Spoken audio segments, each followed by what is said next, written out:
नमस्कार।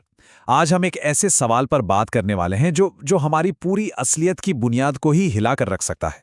तो चलिए, कोई भूमिका नहीं, सीधे मुद्दे पर आते हैं। इस पूरी पड़ताल का जो कोर आइडिया है वो बस एक लाइन है कि समय, टाइम, जिसे हम एक नदी की तरह बहता हुआ मानते हैं, वो असल में है ही नहीं। अब ये सुनने में एक बहुत बड़ा, बहुत बोल्ड क्लेम लगता है ना, लेकिन इसके पीछे आप देखेंगे गणित, फिजिक्स और फिलॉसफी के इतने ठोस तर्क हैं कि इन्हें इग्नोर करना नामुमकिन है। तो आज हम क्या करने वाले हैं? हम 5 अलग-अलग एंगल से इस आइडिया को देखेंगे। हम शुरू करेंगे एकदम प्योर लॉजिक, यानी गणित से। फिर हम चलेंगे फिजिक्स और हिस्ट्री की तरफ, और आखिर में पहुंचेंगे अद्वैत फिलॉसफी तक, और देखेंगे कि कैसे ये सब अलग-अलग रास्ते एक ही बड़े ही चौंकाने वाले सच की तरफ इशारा करते हैं। तो चलिए, सबसे पहले पिलर से शुरू करते हैं। और ये आइडिया जितना सुनने में अजीब है ना, उतना ही लॉजिकली बहुत मजबूत है। एक बड़ा सीधा सा सवाल है ना? इतना सीधा कि बच्चों जैसा लगता है। जवाब क्या होगा? जाहिर है, 1 सेकंड। पर क्या ये सच में इतना सिंपल है? चलिए 1 मिनट रुकते हैं और सोचते हैं कि मैथ्स, गणित, इसके बारे में क्या कहता है। यहां पर जो बात आती है वो है ज़ीनो का विरोधाभास। ये एक पुरानी ग्रीक पहेली है जो हमारे टाइम और मोशन के पूरे कॉन्सेप्ट को चैलेंज करती है।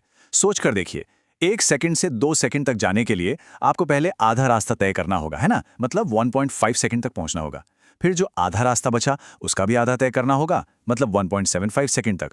और फिर जो बचा उसका आधा, और फिर उसका आधा, और ये सिलसिला ये कभी खत्म ही नहीं होगा। मतलब लॉजिकली आप हमेशा बचे हुए रास्ते का आधा ही तय कर सकते हैं, जिसका मतलब है कि आप कभी 2 तक पहुंच ही नहीं सकते। हर 2 मोमेंट्स के बीच में इन्फिनिट, अनंत मोमेंट्स हैं। तो इसका मतलब क्या हुआ? इसका मतलब यह हुआ कि अगर एक इनफाइनाइट सीरीज को कभी पूरा किया ही नहीं जा सकता, तो लॉजिक के हिसाब से 1 कभी 2 बनता ही नहीं। और अगर ऐसा है, तो वो नंबर वाला समय जिसे हम अपनी घड़ियों पर रोज देखते हैं, वो बस एक लॉजिकल इम्पॉसिबिलिटी है, हमारे दिमाग का बनाया हुआ एक ढांचा, जिसका असलियत में कोई वजूद ही नहीं है। ठीक है, ये तो हुई गणित की बात। अब चलते हैं अपने दूसरे पिलर की तरफ और देखते हैं कि मॉडर्न फिजिक्स इस हैरान कर देने वाले आइडिया को कैसे सपोर्ट करती है। देखिए, सदियों तक तो हम न्यूटन की दुनिया में जी रहे थे। मतलब ये मानते थे कि समय एक बड़ी नदी जैसा है जो हर किसी के लिए हर जगह एक ही स्पीड से बहता है। सिंपल। लेकिन फिर आए आइंस्टाइन और उन्होंने सब कुछ उलट-पुलट कर दिया। उन्होंने बताया कि नहीं, समय तो रिलेटिव है, सापेक्ष है। मतलब अगर 2 लोग अलग-अलग स्पीड से चल रहे हैं तो उनके लिए समय भी अलग-अलग स्पीड से बीतेगा। कोई एक यूनिवर्सल नाउ, कोई एक ऐसा अभी है ही नहीं जिस पर पूरी कायनात एक साथ सहमत हो सके। और यहीं से एक बहुत ही कमाल का आइडिया निकल कर आता है, ब्लॉक यूनिवर्स का। जरा कल्पना कीजिए, पूरा का पूरा ब्रह्मांड जब डायनासोर थे तब से लेकर आज तक और भविष्य के अरबों खरबों साल बाद तक, सब कुछ पहले से ही एक ही विशाल जमे हुए ब्लॉक में मौजूद है। हम समय में सफर नहीं कर रहे हैं। हमारी चेतना, हमारा कॉन्शियसनेस बस इस ब्लॉक के अलग-अलग हिस्सों को एक-एक करके देख रहा है, उन्हें एक्सपीरियंस कर रहा है। ठीक वैसे ही जैसे हमारी नजरें एक कोने से दूसरे कोने तक जाती हैं। इस मॉडल के हिसाब से अभी की कोई खास अहमियत नहीं है, ये बस कॉन्शियसनेस का एक पड़ाव है। तो सवाल उठता है कि भाई, अगर ऐसा है तो हमें ऐसा क्यों लगता है कि समय आगे बढ़ रहा है? इसका जवाब है एंट्रोपी। एंट्रोपी मतलब किसी भी सिस्टम में डिसऑर्डर या अव्यवस्था का बढ़ना। एक सिंपल सा उदाहरण लेते हैं। एक गर्म कॉफी का कप, वो धीरे धीरे ठंडा ही होगा, है ना? कभी अपने आप गर्म तो नहीं हो जाएगा। एक बर्फ का टुकड़ा है, वो पिघलकर पानी ही बनेगा। ये सारी प्रोसेस बस एक ही डायरेक्शन में होती है, ऑर्डर से डिसऑर्डर की तरफ। और बस यही एक तरफा बहाव हमें टाइम के एरो का, समय के तीर का एहसास दिलाता है। जिससे हम समय कह रहे हैं, वो असल में इस बदलाव को महसूस करना भरे।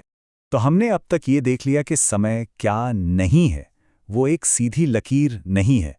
पर सवाल ये है कि फिर ये जो समय का अनुभव होता है, ये जो फीलिंग ऑफ टाइम है, वो क्या है? इसके जवाब के लिए चलिए अब हम पूरब की ओर चलते हैं, तांत्रिक फिलॉसफी की तरफ। तंत्र में एक बहुत गहरा कॉन्सेप्ट है। काली का नाम काल से आया है, मतलब समय से। लेकिन यहां समय का मतलब वो सीधी लकीर नहीं है। काली वो धड़कती हुई काइनेटिक एनर्जी है, वो शक्ति जो हर पल ब्रह्मांड में कुछ बना रही है, कुछ चला रही है और कुछ मिटा रही है। वो शिव, यानी जो स्थिर है, जो शाश्वत चेतना है, उस पर नाचती हुई डायनामिक एनर्जी है। तो इस नजरिए से समय कोई दूरी नहीं, बल्कि एक घटना है, एक एनर्जी फ्लो है। इसको समझने के लिए एक बहुत बढ़िया एनालॉजी है, एक पुरानी फिल्म की रील की तरह। देखिए, ब्रह्मांड कोई सॉलिड लगातार चलने वाली चीज नहीं है, बल्कि ये एनर्जी के तेज फ्लैशेस, तेज स्पंदनों की एक सीरीज है। ठीक वैसे ही जैसे एक फिल्म की रील में अलग-अलग रुके हुए स्टैटिक फ्रेम्स होते हैं। तो फिर ये बहते हुए समय का इल्यूशन, ये भ्रम पैदा कैसे होता है? होता ये है कि ब्रह्मांड हर पल एक फ्लैश की तरह आता है और चला जाता है। हमारी चेतना इन फ्लैशेस को एक के बाद एक पकड़ती है और हमारा दिमाग वो इन रुके हुए फ्रेम्स को आपस में जोड़कर एक चलती फिरती स्मूथ मूवी बना देता है। बस यही है माया का खेल, निरंतरता का वो भ्रम जो हमारा दिमाग ही तैयार करता है। ठीक है, अभी तक हमने काफी एब्स्ट्रैक्ट बातें की, गणित, फिजिक्स, फिलॉसफी। चलिए अब इन आइडियाज को थोड़ा जमीन पर लाते हैं और इन्हें ह्यूमन हिस्ट्री और जियोपॉलिटिक्स की दुनिया में देखते हैं। देखिए, ज्यादातर वेस्टर्न सोच में हिस्ट्री को एक सीधी रेखा की तरह देखा जाता है जो हमेशा आगे प्रोग्रेस की तरफ बढ़ रही है। लेकिन हिंदू फिलॉसफी में इसे बिल्कुल अलग तरीके से देखा जाता है। यहां इतिहास एक विशाल पहिया है, एक काल चक्र, जिसमें सभ्यताएं वो बहुत ऊपर उठती हैं और फिर उनका पतन होता ही है। और ये साइकिल, ये चक्र बार बार खुद को दोहराता है। और इस चक्र को 4 युगों में बांटा गया है। सबसे पहले आता है सत्य युग, जो सच्चाई और परफेक्शन का दौर है। फिर आता है त्रेता युग, जहां अच्छाई थोड़ी कम होने लगती है। उसके बाद द्वापर युग, जिसमें लालच और लड़ाइयां बढ़ जाती हैं। और आखिर में आता है कली युग, यानी अंधकार और नैतिक पतन का युग। और जब ये चक्र पूरा होता है तो एक प्रलय आती है जो सब कुछ साफ करके एक नए सत्य युग का रास्ता बनाती है। ये कॉन्सेप्ट हमें साफ साफ बताता है कि समय का आगे बढ़ना हमेशा तरक्की करना नहीं होता। जो सोर्स मटेरियल है वो इस आइडिया को आज के दौर के उदाहरणों से भी जोड़ता है। तर्क ये है कि जब कोई युद्ध किसी देश का पूरा इंफ्रास्ट्रक्चर तबाह कर देता है, उसकी शिक्षा, उसका समाज, सब कुछ खत्म कर देता है, तो वो देश सभ्यता के तौर पर सैकड़ों या हजारों साल पीछे चला जाता है। अब देखिए, उनकी घड़ियां तो आगे ही चल रही हैं, लेकिन उनका जो सिविलाइजेशनल टाइम है, उनकी जो हालत है, वो पीछे चली गई है। ये इस बात का सबूत है कि समय कोई वन वे स्ट्रीट नहीं है। तो चलिए, अब हम इस पड़ताल के आखिरी हिस्से में आ गए हैं, जहां हम इन सब अलग अलग धागों को एक साथ जोड़ेंगे और देखेंगे कि पूरी तस्वीर क्या बनती है। तो अब तक हमने क्या समझा, रिकैप करते हैं। मैथ्स कहता है 1 कभी 2 नहीं बन सकता। फिजिक्स कहती है समय बहता नहीं है, पास्ट, प्रेजेंट, फ्यूचर सब एक साथ मौजूद है। तंत्र कहता है ये जो बहने का एहसास है, ये एनर्जी से बनाई गई इल्यूजन एक माया है। और हिस्ट्री दिखाती है कि समय आगे ही नहीं, पीछे भी जा सकता है। और यहीं पर सबसे बड़ा कनेक्शन सामने आता है। जरा सोचिए, अगर मैथ्स के हिसाब से 1 कभी 2 तक पहुंच ही नहीं सकता, तो इसका सीधा साधा मतलब तो यही हुआ ना कि 2 का यानी ड्युअलिटी का एग्जिस्टेंस ही एक लॉजिकल इल्यूजन है। और ये सोच हमें सीधे ले जाती है अद्वैत वेदांत के केंद्र में। अद्वैत, जिसका मतलब ही है जो 2 नहीं है। अगर ड्युअलिटी इम्पॉसिबल है, अगर अलगाव, सेपरेशन एक भ्रम है, तो फिर बचता क्या है? सिर्फ एक चीज, एक अनडिवाइडेड इन्फिनिट सिंगल कॉन्शियसनेस, जिसे ब्रह्म कहा गया है, ब्रह्मांड की इकलौती सच्ची हकीकत।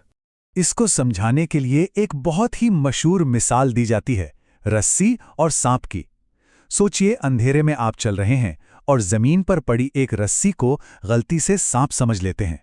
वो बिल्कुल असली लगता है, उससे डर भी लगता है। लेकिन जैसे ही कोई रोशनी करता है तो वो सांप गायब हो जाता है, क्योंकि वो कभी था ही नहीं, वहां हमेशा से सिर्फ रस्सी थी। तो इस मिसाल में समय वो सांप है, एक भ्रम जो हमें असलियत की रस्सी पर दिखाई देता है। तो इस पूरी चर्चा को हम इसी एक गहरे सवाल पर खत्म करते हैं कि अगर समय और अलगाव, सेपरेशन, यानी वो चीजें जो हमारे एक्सपीरियंस की, हमारे अनुभव की बुनियाद हैं, अगर वो सब सिर्फ एक भ्रम है, तो ये बात हमारी अपनी चेतना की, हमारे कॉन्शियसनेस की असली नेचर के बारे में क्या बताती है?